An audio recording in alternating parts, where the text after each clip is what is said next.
Discussão no ar, hoje recebendo a visita do vereador Breno Garibaldi. A gente vai bater um papo sobre as suas proposituras aqui na Câmara Municipal de Aracaju. Vereador, seja muito bem-vindo. 2023 com novas proposituras importantes para a população aracajuana. A gente começa destacando, acho que é o carro-chefe da sua gestão este ano, que são as ecobarreiras, né? Sem dúvida, é um projeto carro-chefe, como você falou, do nosso mandato. Era uma iniciativa que eu via acontecendo em outras cidades, já via isso sendo colocado em prática e a gente não tinha aqui em Aracaju. Então foi o que a gente fez, juntamos uma turma e fomos criar e fazer a primeira ecobarreira. Fomos lá no bairro da Jabutiana, junto com os alunos das escolas, construímos uma primeira. O que são essas ecobarreiras, né? São os galões que a gente coloca amarrados com cabos de aço nos canais de Aracaju, que faz o quê? Ele boia e faz com que o lixo que está na superfície do canal não vá para o rio, porque a gente sabe que nossos canais, né, são ligados diretamente nos rios de Aracaju. Então, com essa ecobarreira, o lixo fica preso ali. Você der uma voltinha na cidade, você já consegue ver hoje várias ecobarreiras que foram implantadas pela Insurb, graças à nossa que deu certo, né, a nossa primeira. E isso a gente já vê que é uma política que está sendo aplicada, que vem dando resultado e a gente vem, né, evitando que esse lixo vá parar nos nossos rios. E é uma política, o senhor falou, bastante simples e de baixo custo, né? O material usado, ele não tem não vai onerar os cofres públicos. Não, sem dúvida, é um custo muito baixo, é uma prática simples, fácil de se fazer, só precisa de manutenção, né? Precisa com que a Insurb esteja lá fazendo a limpeza, porque senão, né, acumula muito e acaba passando, mas a gente tem um diálogo muito bom com a prefeitura, muito bom com a Insurb, eles têm feito essa limpeza, têm feito esses estudos também de ver onde vale a pena implantar, onde não vale, porque a gente tem a questão das nossas marés também que sobem e descem com muita frequência. Então, é uma prática que a gente deu o pontapé inicial e hoje a gente já vê uma realidade. Você dá uma voltinha em Aracaju, você já vê em vários canais, né, as ecobarreiras lá implantadas e dando um bom resultado para a população. Como é que surgiu essa ideia dessas ecobarreiras? A gente viu isso sendo implantado em outras cidades, né, como falei no início, e a gente viu o pessoal falando muito bem. Tem até um cara em São Paulo, Diogo Saldanha, que ficou conhecido justamente por fazer essas ecobarreiras em um rio do estado. E a gente via isso nas redes sociais, o pessoal vê qualquer coisa de sustentabilidade, manda para mim no Instagram na mesma hora. E a gente vem dialogando, conversando, aprendendo a fazer, aí vai para a internet, conversa com o pessoal que já implantou em outros estados, como é que a gente faz, como é que a gente executa, o que foi que deu errado aí para a gente não repetir aqui. Então, várias ideias foram surgindo. No primeiro fizeram com aqueles macarrões, aí não deram muito certo, fizeram com as garras de ferro, também não deu muito certo. E a gente viu que o que daria mais certo e que seria mais barato seria com aqueles galões. Então, galões que a gente aproveita para reutilizar também, dar um novo uso para esses materiais, que provavelmente seriam jogados na natureza. Enrola ele com tela de proteção, amarra no cabo de aço de um lado a outro do canal, ele fica ali boiando, né, subindo e descendo de acordo com a maré, e todo o lixo que vem ali vem sendo barrado por essa ecobarreira. Esses galões, como são esses galões? São material, é um material já reciclado? Como é? A gente está dando um novo uso, né? Então a gente acaba reciclando esse material.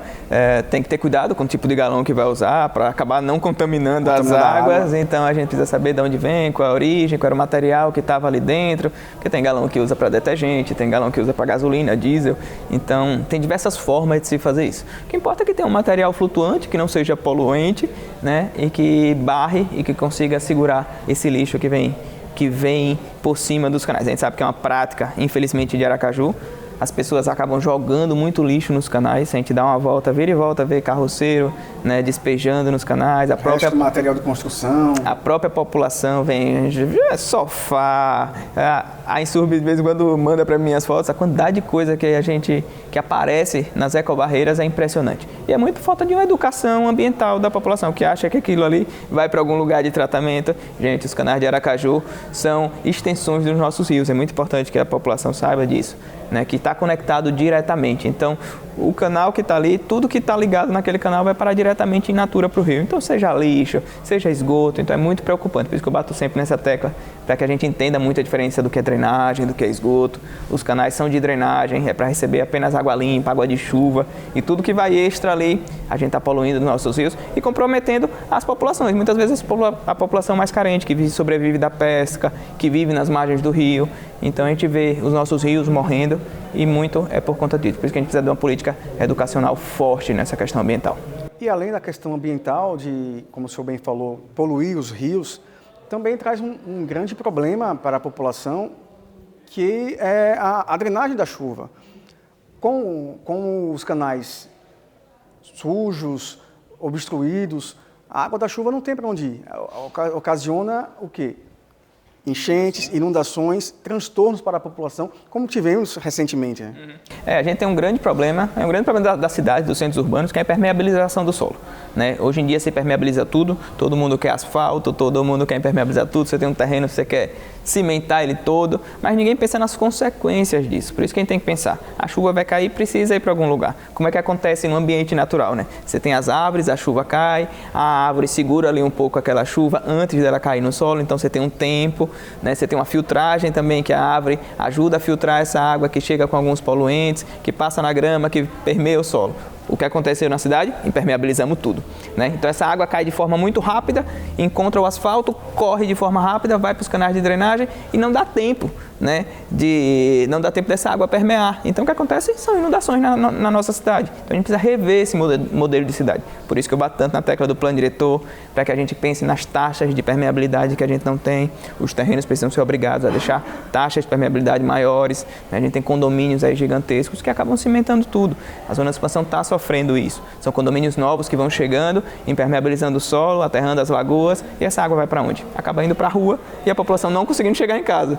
Então é esse modelo de cidade que a gente precisa repensar, sabe? Uma cidade mais pensada para as pessoas, pautada na natureza, entender a importância da árvore nesse processo, né? Como eu falei, uma cidade arborizada, você segura, retém, a árvore retém muito a chuva. Então você retém essa água, demora mais um pouco para ela descer.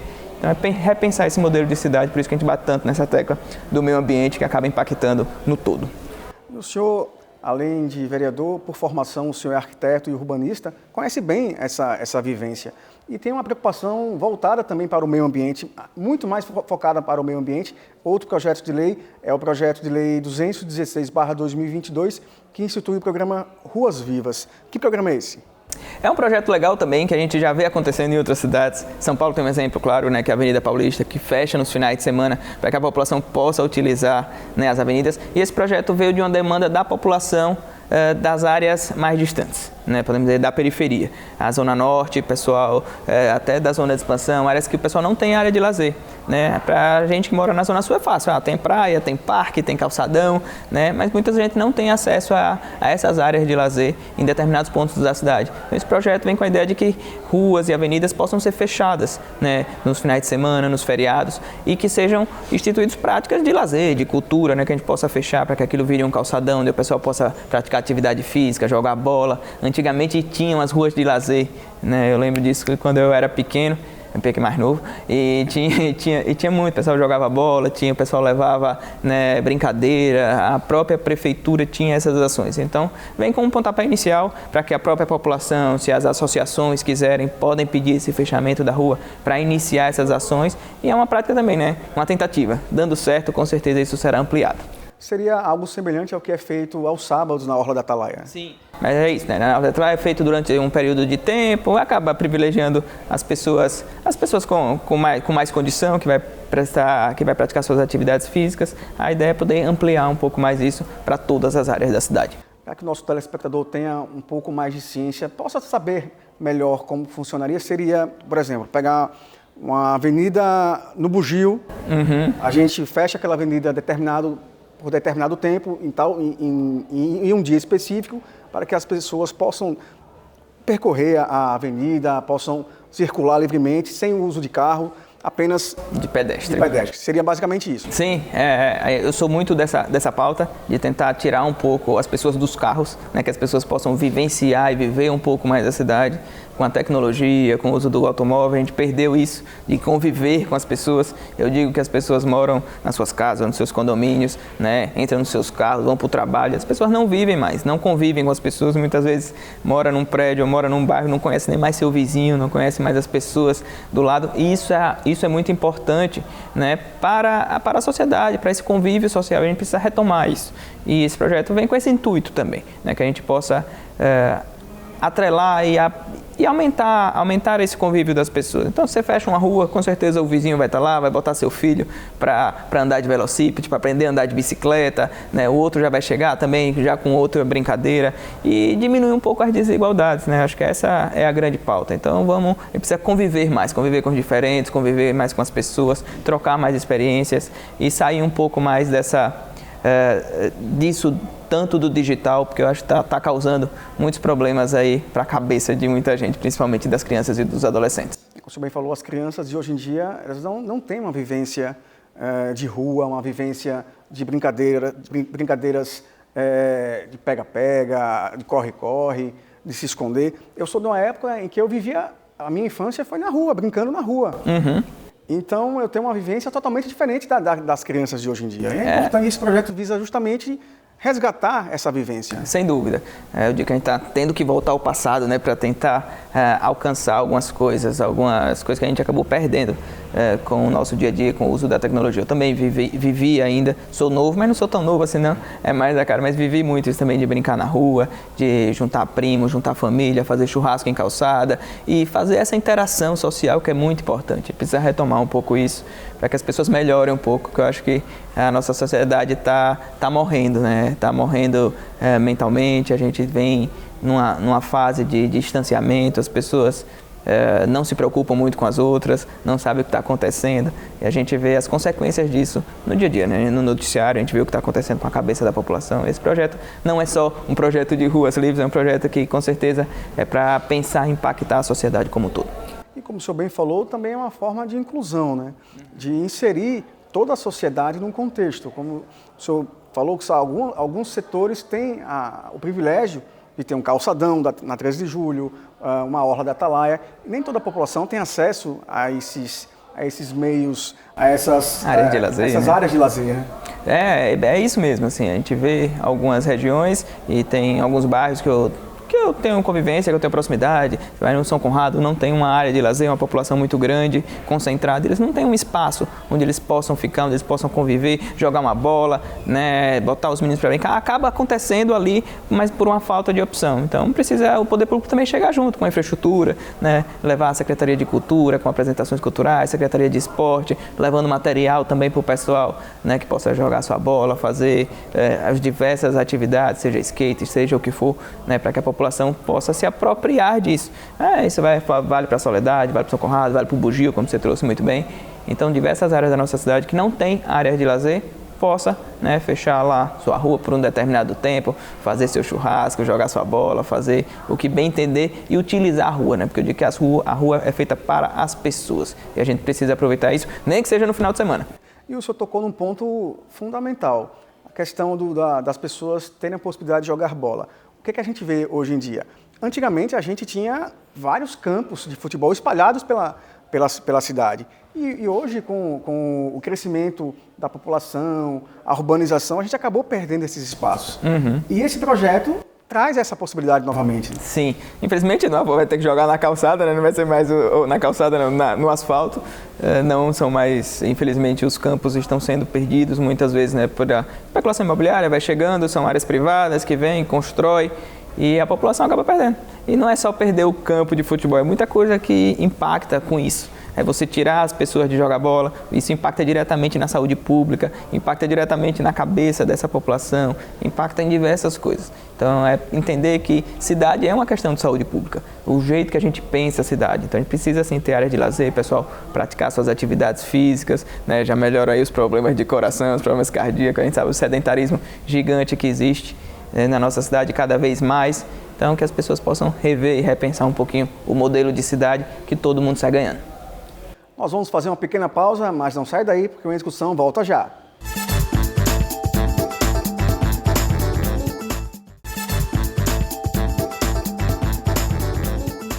De volta com Em Discussão, hoje conversando com o vereador Breno Garibaldi, a gente está batendo um papo sobre a sua atuação parlamentar. Vereador, um outro projeto que está em tramitação aqui na casa é o PL 104/2023, que traz a proibição do uso de produtos geradores de faíscas, de fogos de artifício e sinalizadores, bem como a realização de shows pirotécnicos em locais fechados destinados a eventos. Um projeto bastante interessante que pensa na segurança da população. Bruno, esse projeto, eu até quando eu cheguei aqui já achei que já tivesse um projeto nesse sentido, mas descobri que não tinha, porque a gente soube o que aconteceu lá em Santa Maria, no Rio Grande do Sul, o que aconteceu com a Boate Kiss, né? 300 pessoas feridas, mais de 200 pessoas mortas, são 500 pessoas envolvidas naquele trágico acidente. Até hoje as famílias choram aquele luto por conta de fogos de artifício em ambiente fechado. Né? São shows que acontecem, isso é uma realidade. A gente anda por aqui, a gente vê, seja templos religiosos, sejam boates, seja esses shows que acontecem em locais fechados, vira e volta tem um fogo de artifício, algum showzinho pirotécnico ali, e que isso é preocupante, porque se pega uma faísca num teto, num forro, como aconteceu, isso pode gerar grandes problemas se a casa não tem, né, uma evacuação legal, como aconteceu na Boate Kiss. Isso pode gerar grandes tragédias. A gente sabe que o bombeiro, depois do que aconteceu, também está muito mais forte, fiscalizando muito mais para dar as licenças de funcionamento, mas a gente precisa estar cumprindo nosso papel como vereador, que é criar legislações para que impeçam essas alternativas. Então esse projeto está em pauta aqui na casa, espero que seja aprovado pelos vereadores. E é difícil até a gente pensar em algo como isso, em pleno 2023, a gente ainda ter pessoas que pensem em fazer uso desses materiais em locais fechados. Eu acho que é algo inadmissível. E hoje a gente já tem alternativas, né? Hoje você já tem fumaça, como o pessoal utiliza nos campos de futebol, que hoje já não utilizam também mais. Antigamente se utilizava fogos de artifício dentro dos campos, nem nos campos que são locais abertos eles utilizam, mas é por uma consciência da própria federação. Mas em ambientes fechados, vira e volta a gente vê alguma coisa ainda, aqueles vulcões, né, tipo o vulcão que o pessoal coloca. Sinalizador, e muitas vezes sem infraestrutura para poder receber aquilo. E uma faísca errada no local errado, e aí você bota na internet e tem diversos vídeos que pega em cabelo de gente, de mulher que está na festa e acaba gerando consequências para uma pessoa, ou que pega numa cortina, ou que pega em alguma decoração da própria festa. Então é muito preocupante isso, a gente precisa retomar essa atenção e, como eu disse, cumprir nosso papel como vereador e buscando legislações para que possa minimizar, né, esses problemas, evitar grandes tragédias. Como é que está esse projeto? Ele está em tramitação? Como é que ele está hoje? Ele está em tramitação, hoje entraria em pauta, mas não entrou hoje, então vamos aguardar, provavelmente na próxima sessão estaremos com ele aqui, né, discutindo com os vereadores, tentando convencê-los da importância. A gente sabe que existe algumas divergências, mas a gente está aqui para isso, para poder debater, mostrar as potencialidades, mostrar o que dá para fazer, como a gente pode evitar essas tragédias. Eu acho que isso é muito mais importante do que pensar tanto, né, nos seus ambientes, nas suas casas e tal. São com projetos como esse que o Poder Legislativo ressalta que está, sim, ao lado da população aracajuana. Sem dúvida, eu acho que esse é nosso papel como vereador, né, tá buscando iniciativa, está buscando o que está acontecendo em outras cidades, em outros em outros estados, buscando legislação que a gente possa adaptar a nossa realidade, que não adianta Ctrl+C, Ctrl+V, apenas copiar legislações sem identificar e ver o que a nossa população precisa de fato, conversar com as pessoas, conversar com os entes envolvidos, é isso que a gente sempre costuma fazer. Vai fazer um projeto de lei? Não, vamos conversar com quem vai ser impactado, se é com o setor de bar e restaurante, vamos conversar, se é com uma determinada população, vamos conversar, se é com o poder executivo que vai chegar junto também, vamos conversar para poder fazer um projeto redondo que de fato saia do papel, porque o que a gente vê hoje é muito projeto de lei, né, e muito projeto de lei que não entra em efetividade. Então a gente precisa também cobrar. O famoso não sair do papel, né? Exatamente. Projetos e leis a gente tem muitas, mas infelizmente eficácia a gente tem muito pouco. Então a gente precisa cobrar também para que esses projetos sejam cumpridos, né, que o PROCON fiscalize, que os entes do Executivo fiscalizem esses projetos, que o Ministério Público também chegue junto, para que a gente possa ver uma sociedade melhor, que é o que a gente busca aqui no nosso dia a dia. E por falar em uma sociedade melhor, na busca por uma sociedade melhor, o senhor também tem demonstrado uma grande preocupação relacionada aos ciclistas, né? Uhum. O senhor sempre traz essas discussões, apresenta na tribuna o problema do trânsito para o ciclista e a forma que os ciclistas precisam se portar, porque hoje a gente sabe que o motorista não respeita muito o ciclista. Ele vive em perigo. Verdade. Ciclistas estão morrendo, né? Diariamente a gente vê isso, vê acidente, semana passada tivemos mais um ciclista que acabou falecendo e atravessando num local onde tem infraestrutura cicloviária, mas a gente precisa rever a sinalização também disso, né, de como a gente faz as conexões das nossas ciclovias. Eu sou ciclista, né, ando de bicicleta, vira e volta, venho para a Câmara de bicicleta, então a gente sabe o quanto é difícil andar de bicicleta em Aracaju. Não temos conexões, as ciclovias existem algumas, mas uma começa do nada, termina do nada, né, a gente vai dividir espaço com ônibus, com pedestre, com carro, então é muito complicado andar de bicicleta em Aracaju. Eu digo que eu saio de casa, meu pai, minha mãe, minha esposa ficam com o coração na mão, eu digo, sair de bicicleta é você sair sem saber se você vai voltar. Mas a gente precisa começar, sabe? Precisa incentivar as pessoas que saiam, que vão que tentem trabalhar, se mora perto, se tem uma infraestrutura mínima que você possa ir. A gente precisa mudar um pouco essa realidade. E como eu digo sobre a mobilidade, é a gente poder encurtar as distâncias, fazer com que a mobilidade funcione melhor. Né, que a gente possa interligar todos os modais de transporte. Não adianta pensar de forma individual, sabe? É só pedestre, é só bicicleta, ou é só ônibus, ou só carro, porque a mobilidade não vai funcionar. Só vai funcionar quando tudo estiver funcionando de forma integrada. Né? Você poder sair de casa a pé ou de bicicleta, poder deixar num ponto de ônibus sua bicicleta, pegar um ônibus e ir para um outro local, e pegar uma outra bicicleta, seja pública ou até a sua mesmo, que você possa botar dentro do ônibus. E daí a cidade vai funcionar. Aracaju é uma cidade plana, é uma cidade com potencial gigante para isso. A gente tem muito potencial para a nossa mobilidade, mas infelizmente acho que ficam pensando em peças individuais e acaba virando uma grande coxa de retalho e acaba não funcionando. Eu digo, quem anda de carro reclama porque o trânsito não funciona. Quem anda de bicicleta reclama porque as ciclovias não estão conectadas. Quem anda a pé nem se fala da qualidade das nossas calçadas, né? Quem anda de ônibus, pior ainda. A situação dos nossos ônibus estão terríveis. Então, a gente vê nossos ônibus sucateados, o jeito que está o nosso transporte público. Então, é muito difícil hoje a nossa mobilidade. E a gente precisa rever isso. Mobilidade precisa ser enxergada como política pública e ter prioridade. Então, essa é a nossa cobrança aqui diariamente, para que a gente possa rever a mobilidade como um todo e incluir, claro, os ciclistas e os pedestres, que é quem está lá na base. Né, são os mais impactados. Vira e volta alguém fala, mas tem muito ciclista mal educado também.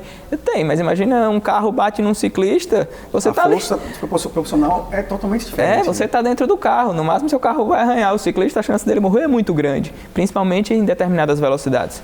Então, reduzir velocidades é importante, onde tem os ciclistas trafegando. Então, rever essa política de mobilidade de forma integrada, porque senão é isso, você tem uma via de velocidade alta, onde você coloca o ciclista, não faz sentido, né? Porque um carro bateu no ciclista e lascou tudo. O pedestre é a mesma coisa. Então precisa rever essa política e pensar como um todo, sabe? Botar todo mundo junto para pensar a mobilidade urbana, que tem muita coisa para fazer. Aracaju tem muito potencial para funcionar.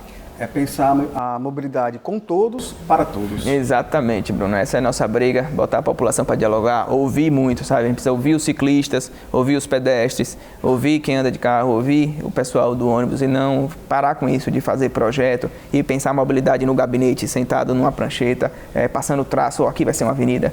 Não é isso que a população precisa, não é isso que quem está ali está precisando. Então, a participação popular é muito importante na construção de políticas públicas. Vereador, muito obrigado pela participação e parabéns pelo trabalho. Obrigado, Bruno. Obrigado a todos que estão assistindo a gente. Me acompanhem nas redes sociais, lá o @Breno Garibaldi. Tem meu dia a dia, tudo que eu faço, nossos projetos de lei e segue acompanhando o nosso mandato. Obrigadão.